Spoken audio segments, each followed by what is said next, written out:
और चलिए, क्योंकि लगातार खबरें आ रही हैं वो भी हम आप तक पहुंचा रहे हैं, लेकिन अहम है आज का दिन क्योंकि वोटिंग को लेकर 7 बजे से वोटिंग का दौर शुरू हो चुका है। लगभग 1.5 घंटे से ज्यादा वक्त हो चुका है।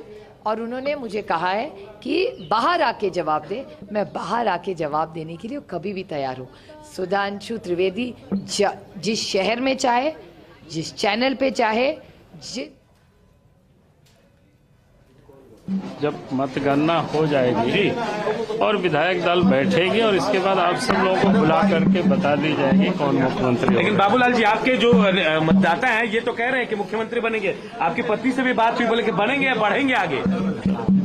देखिए, मतदाता की अपनी सोच होता है, लेकिन लोकतंत्र में दल के जो विधायक चुने जाते हैं वो तय करते हैं। जी, तो आपको उम्मीद है बीजेपी की सरकार बन रही है?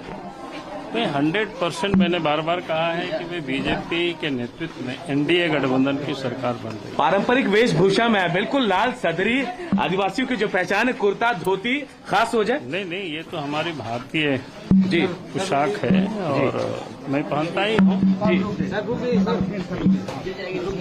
अरे चलो, अरे बाहर चलो यार। बाबूलाल मरांडी को आप सुन रहे हैं, बीजेपी के प्रमुख चेहरों में से एक है। और अगर बीजेपी या कहीं कि एनडीए की सरकार बनती है तो जो चेहरे सामने होंगे उनमें भी ये चेहरा प्रमुखता के साथ नजर आएगा, लेकिन भूमिका कितनी रही ये महत्वपूर्ण है। और इसी पर लगातार हम बातचीत कर रहे हैं। हमारे साथ हमारे एक और सहयोगी एसोसिएट एडिटर ऐश्वर्या प्रधान भी जुड़ गए हैं। ऐश्वर्या जी, शुरुआत आपके साथ ही। बाबूलाल मरांडी की झारखंड के चुनाव के अंदर भूमिका को आप किस तरीके से देखते हैं? देखिए, बाबूलाल मरांडी की भूमिका की जहां बात करते हैं विजेंद्र, तो झारखंड हम कई बार गए, हमने पिछले दिनों इनसे बातचीत भी की थी।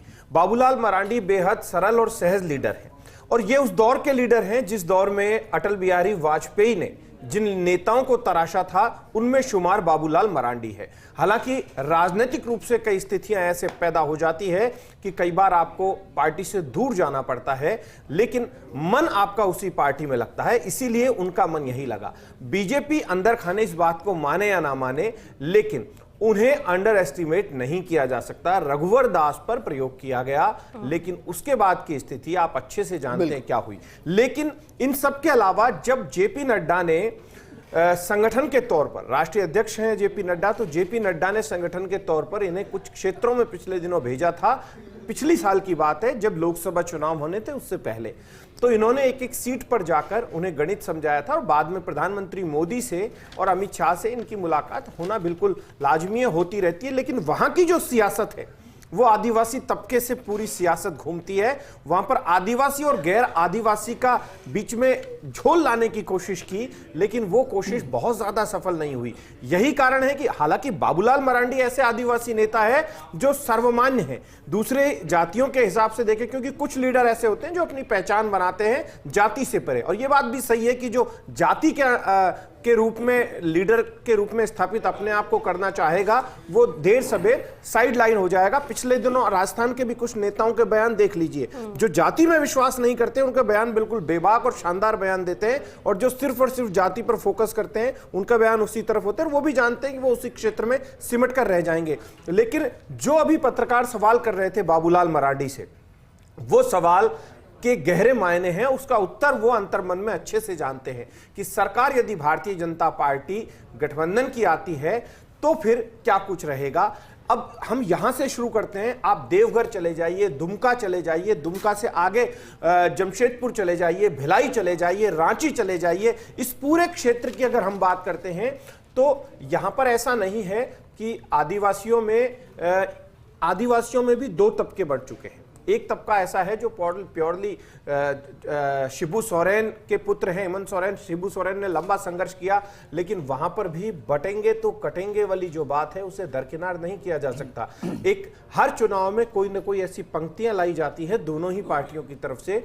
तो इस बार भारतीय जनता पार्टी की तरफ से जो मैसेज चला है बीजेपी के नेताओं की तरफ से, बटेंगे तो कटेंगे, उसके मायने गहरे हैं।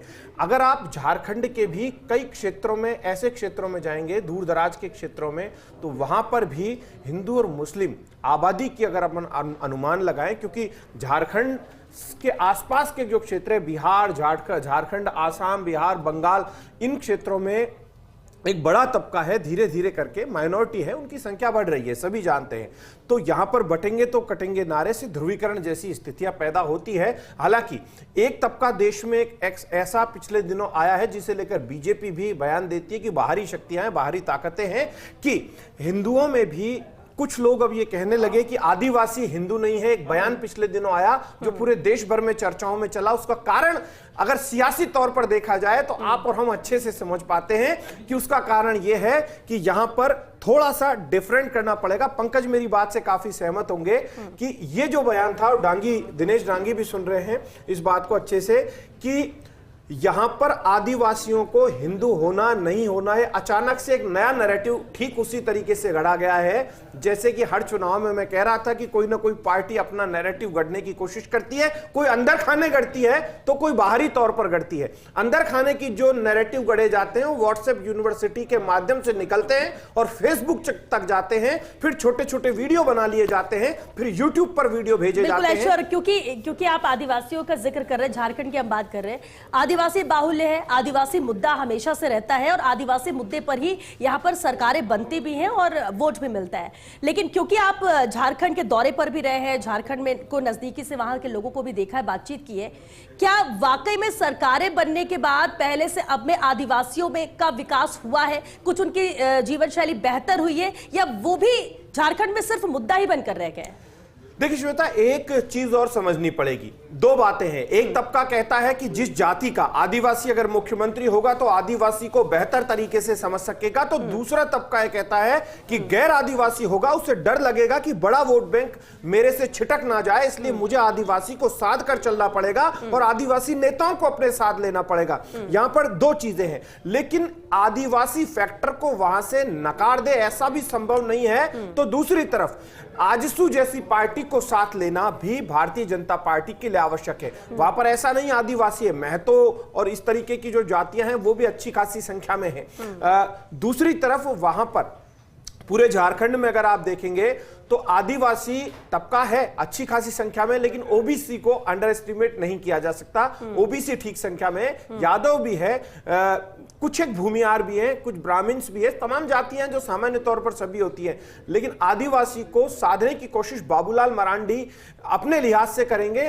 बाबूलाल मरांडी वहां आदिवासियों के अच्छे प्रसिद्ध नेता है। मैं यहां पर उसी बात पर आऊंगा श्वेता कि एक दौर ऐसा चला कि बाबूलाल मरांडी ने आदिवासियों को अच्छी खासी संख्या में जोड़ा। शिबू सोरेन वहां पर दिग्गज थे, क्योंकि उम्र के साथ साथ जब नेता बड़ा होता चला जाता है तो जातियां अपने आप जुड़ जाती हैं। राजस्थान की सियासत में भी हमने कई ऐसे नेता देखे हैं कि जिन्हें धीरे धीरे उसकी जाति में सम्मान मिलता चला जाता है। तो अब बाबूलाल मरांडी काफी वरिष्ठ है, अटल जी के टाइम के नेता हैं, तो आदिवासी तबका है उनके साथ भी जुड़ा हुआ महसूस करेगा। लेकिन एक आदिवासी तबका ऐसा भी है जो व्हाट्सएप के माध्यम से हजारों की संख्या में जुड़ जाता है। राजस्थान की हम बात करते हैं तो राजस्थान में, दक्षिण राजस्थान में आप चले जाइएगा, वहां स्थिति यह है कि व्हाट्सएप पर एक मैसेज करते हैं बाप के नेता कि हमें इस जगह इकट्ठा होना है, आपको कोई किसी तरीके से तामझाम की आवश्यकता नहीं है। मोटरसाइकिलों पर, एक मोटरसाइकिल पर 5 लोग स्टार्ट की और चल देते हैं अपनी सभा में।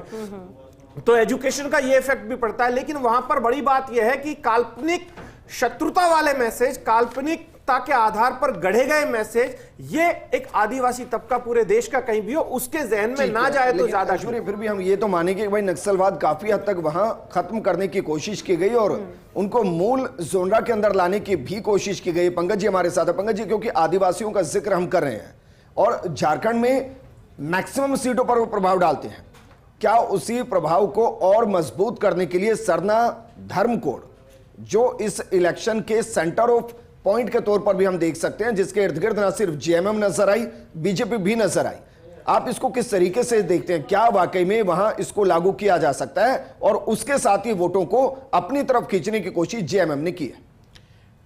देखिए विजेंद्र, जो झारखंड की जो कास्ट इक्वेशन है उसमें 26% मतदाता आदिवासी उसका आता है। आदिवासी मतदाताओं की संख्या 26% है। ये एक स्टेट में बहुत बड़ी संख्या होती है कि 26% मतदाताओं को। आज महाराष्ट्र विधानसभा के चुनाव के लिए वोटिंग हो रही है। आप मंदिर में भी गए, पूजा पाठ भी किया, अभी वोटिंग करने के लिए भी जा रहे हैं। क्या कहेंगे, कितना महत्वपूर्ण दिन है और कितने आश्वस्त है आप? आज हमारा महाराष्ट्र के मुख्यमंत्री एकनाथ जी शिंदे साहब ये कोपरी 5 पकड़ी से चुनाव लड़ रहे हैं और आज सभी नागरिकों को आह्वान करता हूँ, सब बाहर निकल के मतदान करना चाहिए। अच्छा, आप जीत को लेकर कितने आश्वस्त हैं शिंदे साहब की, और ओवरऑल क्या कहेंगे? महाराष्ट्र में मुख्यमंत्री शिंदे साहब ने बहुत काम किया है, वो उसके दौर पे महाराष्ट्र की जनता चाहती है कि वापस सीएम वही बने। अच्छा, जिस तरीके से शिवसेना से स्प्लिट हुआ, अलग से उद्धव ठाकरे मुझे पता है कि पप्पा साथ में है। आज सुबह मैं कब्रिस्तान गया और उसके बाद मैंने दिन की शुरुआत की और आज मैंने वोट किया और मुझे लगता है सब युवाओं को, सब लोगों को वोट करना चाहिए। कल जिस तरह से विनोद तावड़े का मामला आया सामने, बाकी कहा जा रहा है कि नोट जिहाद हो रहा है, आप क्या कहना चाहते हैं? उस पर मुझे कुछ कमेंट्स नहीं है, इलेक्शंस है उस पर फोकस कर रहा हूँ। ज़्यादा समय नहीं है बाकी चीज़ों पे फोकस करने के लिए। आज वोट करने आया हूँ और सबको यही बोलूँगा कि आप सब वोट कीजिए। तो देखिए, दो को आप सुन रहे थे। पहले जो थे, अगर उनके चेहरे पर चश्मा लगा देते और दाढ़ी को थोड़ा बड़ा कर देते तो आप बहुत आसानी से पहचान लेते कि वो एकनाथ शिंदे के भाई हैं और ये बाबा सिद्दीकी के बेटे हैं जो चुनावी मैदान में हैं। लेकिन पंकज जी, आप अपनी बात को पूरा कीजिए। तो मैं कहना चाह रहा था विजेंद्र कि 26% वोटर अगर किसी स्टेट में हैं तो उससे जुड़े मुद्दों को दरकिनार करना या उससे संबंधित लीडरशिप को दरकिनार करना किसी भी पार्टी के लिए नुकसानदायक साबित हो सकता है। उसी परिपाटी में 2019 में आपने देखा कि भाजपा को उस जगह झारखंड में भारी नुकसान झेलना पड़ा, क्योंकि रघुवर दास, हालांकि ये एक ऐसे चेहरे थे बीजेपी के जो झारखंड में 2000 में जब झारखंड बना उससे लेकर अब तक अकेले ऐसे मुख्यमंत्री थे जो 5 साल, जिन्होंने पूरे 5 साल शासन किया। लेकिन उसके बाद जो आदिवासियों के अंदर मैसेज गया, भाजपा जो गैर आदिवासियों को आगे बढ़ा रही है, उसका खामियाजा बीजेपी को 2019 में भारी, आपने देखा, भारी उसमें भुगतना पड़ा। और बीजेपी का झारखंड में जो बहुत गो एंड वोट और बहुत ज्यादा जरूरी है देश के लिए। ऑलरेडी मत बनाइए, just go and vote man. All the best. Thank you sir. Sonu Sood को आप सुन रहे थे। जिस तरीके से श्वेता, कोरोना के दौरान में ये चेहरा एक अलग तरीके से सामने आया कि अगर सहायता किसी को चाहिए तो एक हाथ और एक आंख हमेशा आपके लिए है, और वो सोनू सूद है। वोट डालने के लिए पहुंचे, और ये क्योंकि माया नगरी है, यहाँ सेलिब्रिटीज, हम कह रहे हैं ना कि हर 10-15 मिनट में आपको एक तस्वीर मिल जाएगी जब कोई सेलिब्रिटी वोट कास्ट करने के लिए पहुंच रहा होगा। और इनका पहुंचना भी जरूरी है। और सोनू सूद के लिए तो कहा भी जाता है, कोरोना काल का आपने जिक्र किया कि रियल हीरो तो बहुत है, लेकिन रियल हीरो के तौर पर सोनू सूद निकलकर सामने आए जब लोगों की उन्होंने मदद की। और ऐसे में ये तस्वीर बेहद अहम जब वोट कास्ट करने के लिए वो पहुंचे। बहरहाल, क्योंकि चर्चा हम लगातार दोनों राज्यों को लेकर कर रहे हैं, महाराष्ट्र से अहम तस्वीरें आ ही रही हैं, लेकिन झारखंड को लेकर भी बात कर रहे थे। और बिल्कुल पंकज जी, आपने बात रखी, लेकिन दिनेश जी, अब जब आदिवासियों को लेकर बात की जा रही है, मुसलमानों का मुद्दा, और ये पहली बार है ऐसे चुनाव में, हालांकि सीधे तौर पर बीजेपी भी मुसलमानों का जिक्र नहीं करती, अल्पसंख्यक, बहुसंख्यक, इस तरह से बातें होती है, लेकिन यहां पर सीधे तौर पर मुसलमानों का जिक्र किया गया, प्रहार किया गया, क्योंकि ये तो तय है कि हर पार्टी को पता है कि कहां पर कितने % वोट बैंक हमारा है, और सीधे तौर पर वो पूरे का पूरा वोट % हमारे खाते में आए, इसके लिए भी कहीं ना कहीं इस तरह की रणनीति होती है। जी देखिए, ये जो 38 सीटों पर आज सेकंड फेज में चुनाव हो रहे हैं, ये सियासी नज़रिए से काफ़ी अहम है, क्योंकि पिछली बार बीजेपी ने यहाँ पर 19 सीटें जीती थी। अगर वो इस परफॉर्मेंस को बरकरार रहती है तो वहाँ उसके लिए सरकार बनने की और उम्मीदें हैं, वो मजबूत हो जाएगी। उससे पहले भी बीजेपी ने यहाँ पर 12-13 सीटें जीती थी, तो इन सीटों पर बीजेपी का अच्छा दबदबा रहा है। और इस बार बीजेपी ने 2 बड़े वहाँ पर मुद्दे बनाए। एक तो आदिवासियों के जो धर्मांतरण है उसका मुद्दा बनाया, और ख़ास तौर से जो संथाल परगना है, हिमंता बिस्वा शर्मा ने कहा कि वहाँ जो जल, जंगल और ज़मीन की बातें करते हैं हेमंत सोरेन मुख्यमंत्री, उनकी ज़मीनों पर कब्जा हो रहा है, उनके वोटर आई कार्ड बन रहे हैं, उनको गैस कनेक्शन दिए जा रहे हैं, जैसा विजेंद्र जी बता रहे हैं, तो उनको आधार कार्ड बनाकर दिए जा रहे हैं। और जेपी नड्डा जो पार्टी के राष्ट्रीय अध्यक्ष हैं, उन्होंने तो इससे भी किया। परिवार के लोग भी कुछ कर चुके हैं, करेंगे। लोगों से विनती करता हूं, भारी संख्या में घरों से निकले, अपने परिवार के साथ निकले और अपने अधिकारों का इस्तेमाल करें, अपनी मर्जी के विधायक चुनें। मी स्वतः माझ्या मतदानाचा जो अधिकार है त्याचा वापर। तो चलिए, हर कोई यही वोट की अपील आज कराए कि मैक्सिमम वोट किया जाए, लेकिन जो सवाल दिनेश डांगी जी से किया गया था कि क्या वोट कीजिए। मंदिर में आप आए हैं, भगवान से क्या आशीर्वाद करना चाहेंगे? नहीं, कुछ नहीं, मैं कुछ मांगने नहीं आता हूँ, मैं सिर्फ ब्लेसिंग्स लेने आता हूँ, क्योंकि बहुत दिया है मुझे, इसलिए मैं सिर्फ ब्लेसिंग्स लेने के लिए, बहुत बड़ा दिन है इसलिए मैं आया हूँ। बिलीव है जीतने जा रहे हैं आप, बिलीव है जीतने जा रहे हैं आप माहिम को? हाँ, नहीं वो मुझे बिलीव है, पर लोगों का जो रिस्पॉन्स रहा है वो भी मेरे लिए बहुत बड़ी चीज़ है, इसलिए जो भगवान ने दिया है वो बहुत है, इसलिए मैं सिर्फ ब्लेसिंग्स मांगने आया। Thank you sir. तो अमित ठाकरे को आप सुन रहे थे। हर किसी को विश्वास है कि वो जीतेंगे, लेकिन जीतेगा वही जिसके साथ जनता होगी। लेकिन झारखंड में जिसका जिक्र हम कर रहे थे और जिस परगना इलाके का जिक्र दिनेश डांगी जी कर रहे थे, दिनेश जी सवाल इससे अलग भी एक था। सवाल यह है कि भाई हम मणिपुर का जिक्र करते हैं और झारखंड में मणिपुर का बहुत ज्यादा जिक्र हुआ भी है। मणिपुर की जो समस्या हुई उसमें बीजेपी कहती है कि जो बाहर से घुसपैठिए बसे उन्होंने आकर वहां अशांति फैलाई है और ये एक बड़ी समस्या बनी है। और झारखंड में भी यही एक बड़ा मुद्दा सामने आया और जिस तरीके से आधार कार्ड हो, गैस सिलेंडर का जिक्र हो, उसके जरिए बीजेपी शायद वही समझाना चाह रही है कि अगर आप ये करेंगे तो भविष्य में मणिपुर झारखंड बन सकता है। बिल्कुल, लगातार इसको मुद्दा बनाया। बाद में कल्पना सोरेन की तरफ से एक काउंटर भी वहां पर किया गया कि भाई अगर घुसपैठी आ रहे हैं तो ये राज्य सरकार की तो जिम्मेदारी है नहीं, राज्य सरकार की पुलिस की जिम्मेदारी नहीं है। तो बॉर्डर अगर क्रॉस करके आ रहे हैं तो ये केंद्र सरकार की सिक्योरिटी का, बॉर्डर सिक्योरिटी का मसला है। तो इस तरह उन्होंने काउंटर करने की कोशिश की, लेकिन बीजेपी ने लगातार आदिवासियों के धर्मांतरण और कहा हेमंत सोरेन सरकार कहती है कि हम आदिवासियों की ज़मीन और प्रॉपर्टी की रक्षा करेंगे, तो घुसपैठियों ने आके तो उनकी ज़मीनों पर कब्जा कराया। खासतौर पर उनका कहना है कि डेमोग्राफी बदल गई है, संथाल और परगना इलाके की तो जनसांख्यिकी है, वो पूरी डेमोग्राफी है वो बदल गई है इन घुसपैठियों के चलते। तो ये मुद्दा यहाँ पर बनाया है और ये इसलिए भी बड़ा मुद्दा है डांगी जी क्योंकि जिस परगना का आप जिक्र करें उसमें 18 सीटें आती हैं और उन 18 में से 9 सीटें जो अनुसूचित जाति और जनजाति की से जुड़ी हुई सीटें हैं। तो अगर वहां इस तरीके से डेमोग्राफी बदलेगी तो वहां के मूल आदिवासी को समस्या होगी और बीजेपी इसी को रेज कर रही है।